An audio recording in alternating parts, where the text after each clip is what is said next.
algebra of matrices.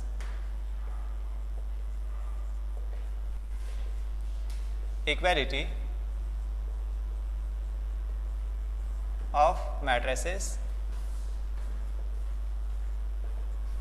आता या ठिकाणी बघा इक्वॅलिटी म्हणजे काय, इक्वॅलिटी आणि कशाची म्हणले, मॅट्रिसेस म्हणले. या ठिकाणी मॅट्रिक्स म्हणजे दोन मॅट्रिक्स असणार आहेत आणि ते मॅट्रिक्स इक्वल कधी असणार आहेत, ज्या वेळेस त्या मॅट्रिक्सची ऑर्डर सेम असणार आहे, पहिली कंडिशन. आणि दुसऱ्या कंडिशन मध्ये त्या ठिकाणचे सर्वच्या सर्व एलिमेंट जे आहेत ते काय असणार आहेत, इक्वल असणार आहेत. त्यावेळेस त्या मॅट्रिक्सला आपण काय म्हणणार आहोत, इक्वल मॅट्रिक्स म्हणणार आहोत. ओके, दोन मॅट्रिक्स कशा असणार, इक्वल असणार. फॉर एक्झाम्पल बघा या ठिकाणी इक्वॅलिटी ऑफ मॅट्रिक्सचे या ठिकाणी तुम्हाला मी डेफिनेशन लिहून देणार नाहीये, फक्त या ठिकाणी डेफिनेशन वगैरे काही नाही, फक्त याचा जो एक्झाम्पल आहे याची थीम काय आहे ते तुम्हाला सांगणार आहे. ठीक आहे, इक्वॅलिटी ऑफ मॅट्रिसेस म्हणजे बघा या ठिकाणी एक मॅट्रिक्स घेतला आपण ए, या ठिकाणी व्हॅल्यू आहे 3 2 7 6 आहे. आणि दुसरा एक मॅट्रिक्स आहे या ठिकाणी, हा मॅट्रिक्स बी आहे, कन्सिडर केला या ठिकाणी. आणि हा मॅट्रिक्स आहे 7 6, हा 3 2 आहे. आणि तिसरा मॅट्रिक्स या ठिकाणी जर घेतला आपण, हा 3 2 7 6, तर या ठिकाणी या मॅट्रिक्सचे ऑर्डर 2 रो 2 कॉलम आहे, या सुद्धा 2 रो आणि 2 कॉलम आहे. आणि या मॅट्रिक्सचे ऑर्डर सुद्धा काय आहे, 2 आहे. ओके, 2 रो आणि 2 कॉलम्स आहेत. पण या ठिकाणी हे पहिली कंडिशन झाली आपली. पहिली कंडिशन काय पाहिजे, आपला ऑर्डर सेम पाहिजे. दुसरी कंडिशन एलिमेंट जे आहेत, दोन्ही मॅट्रिक्स मधले एलिमेंट काय असले पाहिजे, सेम असले पाहिजे. म्हणजे कुठले एलिमेंट, तर या ठिकाणी हा A11 इक्वल्स टू दुसऱ्या मॅट्रिक्स मधला A11, हा दोन्ही एलिमेंट कसे असले पाहिजे, सेम असले पाहिजे. या ठिकाणी बघा मॅट्रिक्स ए मध्ये या ठिकाणी पहिला एलिमेंट, पहिला रो आणि पहिल्या कॉलमच्या ठिकाणी एलिमेंट आहे 3.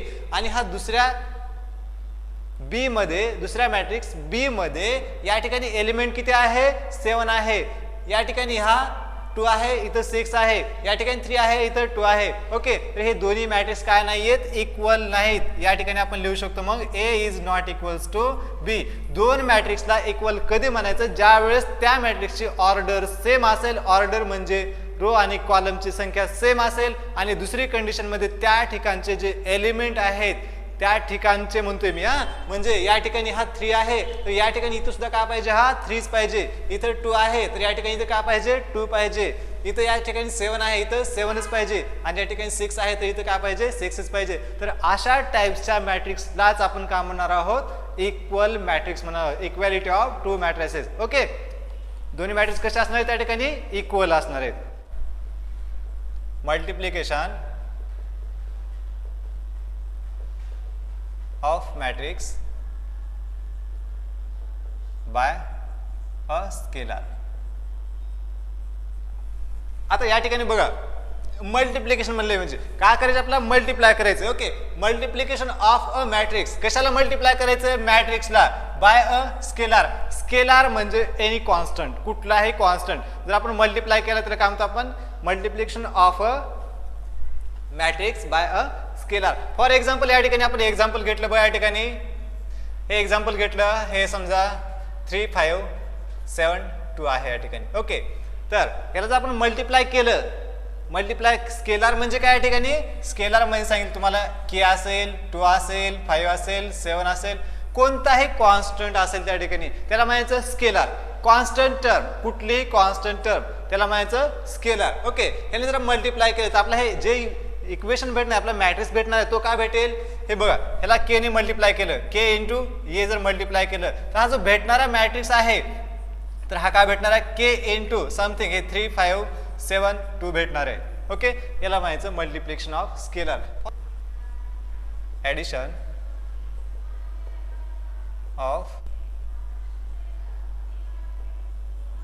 आता आपल्या सर्वांनाच माहिती आहे ऍडिशन म्हणजे काय करायचं, बेरीज करायचे. कशाची बेरीज करायचे, आतापर्यंत आपण नंबर्सची बेरीज केली, संख्यांची बेरीज केली, पण या ठिकाणी आता आपल्याला बेरीज कशाची करायचे, 2 मॅट्रिक्स 3 मॅट्रिक्स किंवा 4 मॅट्रिक्सची आपल्याला बेरीज करायचे. ज्यावेळेस आपल्याला बेरीज करायचे, बेरीज जर करायचं असेल मॅट्रिक्स मध्ये तर त्याची कंडिशन, पहिली कंडिशन काय असेल, त्या ठिकाणी ऑर्डर जी असणार आहे मॅट्रिक्सची, ऑर्डर, फक्त ऑर्डर म्हणतोय हा, या ठिकाणी ऑर्डर सेम असली पाहिजे दोन्ही मॅट्रिक्सची. आता 2 मॅट्रिक्सचे आपल्याला काय करायचंय, ऍडिशन करायचंय, त्यावेळेस त्या 2 मॅट्रिक्सची ऑर्डर जे आहे ते सेम असली पाहिजे. ऑर्डर म्हणजे काय, नंबर ऑफ रो आणि नंबर ऑफ कॉलम, म्हणजे त्या ठिकाणी रो आणि कॉलमची संख्या काय असली पाहिजे, सारखी असली पाहिजे. तर त्या दोन मॅट्रिक्सचे आपल्याला काय करता येते, ऍडिशन करता येते. फॉर एक्झाम्पल बघा, आता या ठिकाणी मी एक एक्झाम्पल लिहिलं, ए इक्वल्स टू या ठिकाणी लिहिलं 1 2 3 5 आणि दुसरा एक मॅट्रिक्स लिहिला मी, हा बी लिहिला 3 1 4 2. ओके, आणि तिसरा एक मॅट्रिक्स लिहिला या ठिकाणी बघा, मी सी लिहिला या ठिकाणी हे 1 2 आणि 3 लिहिला. ओके, आता या ठिकाणी बघा, या दोन मॅट्रिक्सचे ऑर्डर आहे 2 रो 2 कॉलम, हे 2 रो 2 कॉलम, आणि या ठिकाणी हे 3 रो अँड 2 कॉलम्स आहे. ओके, तर आता या ठिकाणी ए आणि बी ची जर आपल्याला ऍडिशन करायचं, आपण ऍडिशन करू शकतो, पण या ठिकाणी ए आणि सी ची जर आपल्याला ऍडिशन करायचं असेल तर आपल्याला ऍडिशन करता येत नाही. कसं बघा, या ठिकाणी ए लिहिला, ए प्लस सी जर लिहिला आपण, मॅट्रिक्स ए लिहिला, हा 1 2 3 5 लिहिला, आणि इथं प्लस हा सी जर लिहिला 1 2 आणि हे 3, तर या ठिकाणचा हा पहिला रो आणि पहिला कॉलमचा एलिमेंट इथं याच्यासोबत ऍड करायचा असतो. त्याच्यानंतर दुसऱ्या रो आणि पहिला रो आणि दुसऱ्या कॉलमचा एलिमेंट हा 2 जो आहे इथल्या एलिमेंट सोबत ऍड करायचं, पण या ठिकाणी एलिमेंट आहे का, नाहीये. मग त्यासाठी आपल्या कंडिशन काय असेल, ऍडिशन ऑफ 2 मॅट्रिसेस मध्ये त्या ठिकाणी त्या दोन मॅट्रिक्सची ऑर्डर जे आहे ते सेम असली पाहिजे. ऑर्डर काय असली पाहिजे, सारखी असली पाहिजे. ऑर्डर म्हणजे रो आणि कॉलमची संख्या. ठीक आहे, तर बघा, या दोन मॅट्रिक्सचं आपल्याला ऍडिशन करता येते का. मग या ठिकाणी मी लिहितो ए प्लस बी इक्वल्स टू, पहिला मॅट्रिक्स ए लिहिला मी, ए 1 2 हे 3 5, हे प्लसला प्लस बी मॅट्रिक्स हा 3 1 4 आणि 2 दॅट इज इक्वल्स टू.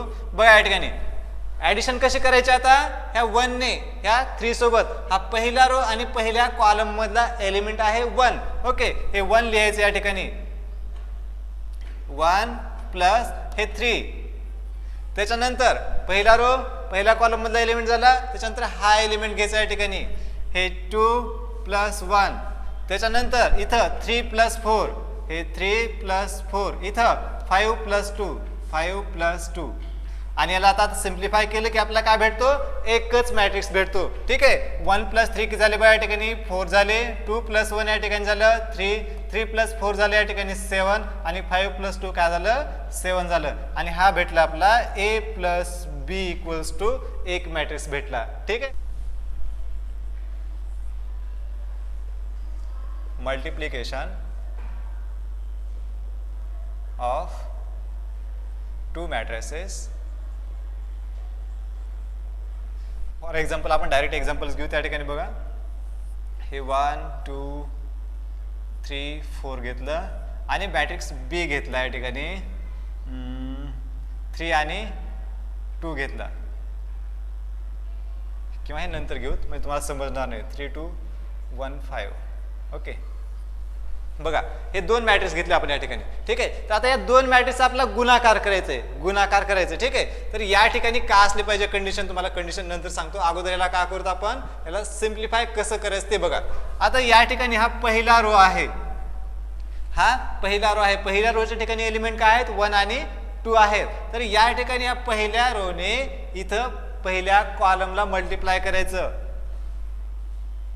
असं जसं आपण सॉल्व्ह करतो बघा, ए आहे आणि ब्रॅकेट मध्ये हे बी प्लस सी जर असेल तर आपण काय करतो, ए ने बी ला मल्टिप्लाय करतो, त्याच्यानंतर ए ने कशाला मल्टिप्लाय करतो, सी ने मल्टिप्लाय करतो. तसंच या ठिकाणी या पहिल्या रोने पहिल्या कॉलमला मल्टिप्लाय करायचं, त्यानंतर पहिल्या रोने ह्या दुसऱ्या कॉलमला मल्टिप्लाय करायचं. ओके, बघा पहिल्या रोने पहिल्या कॉलमला जर मल्टिप्लाय केलं आपण तर काय भेटते बघा, इथं लिहायचं ए क्रॉस बी, ए इंटू बी, म्हणजे दोघांचा काय करतोय आपण, गुणाकार करतोय.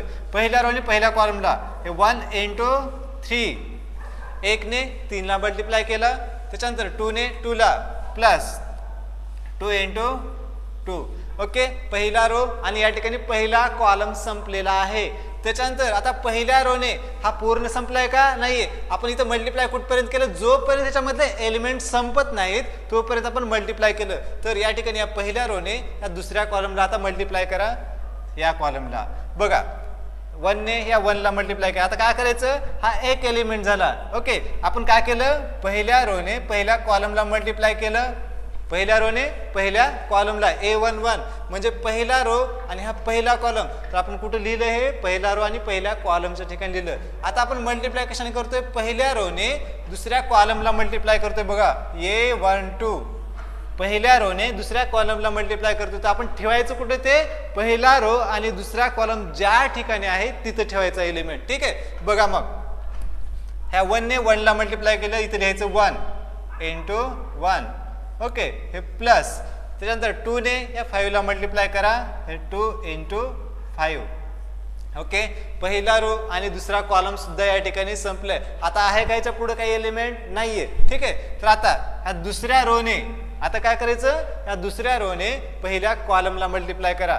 दुसऱ्या रोने पहिल्या कॉलमला बघा या ठिकाणी हे 3 इंटू 3 ह्या 3 ने या 3 ला मल्टिप्लाय करायचं प्लस ह्या 4 ने 2 ला 4 इंटू 2 त्याच्यानंतर हा दुसरा रो आणि पहिला कॉलम या ठिकाणी संपलेला आहे. दुसऱ्या रोने आता दुसऱ्या कॉलमला मल्टिप्लाय करायचं बघा 3 ने 1 ला हे 3 इंटू 1 प्लस ह्या 4 ने या 5 ला हे 4 into 5.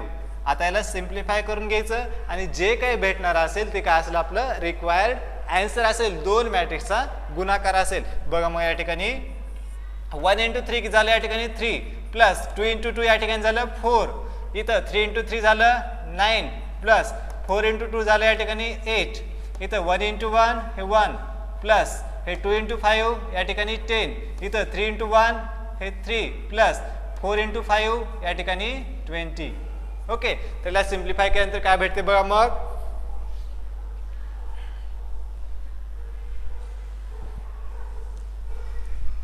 A into B equals to आपला भेटेल 3 प्लस 4 झालं या ठिकाणी 7 या ठिकाणी 1 प्लस 10 झालं 11 इथं 9 प्लस 8 झालं 17 इथं 20 प्लस 3 झालं 23 आणि हेच का असेल आपलं रिक्वायर्ड आन्सर असेल.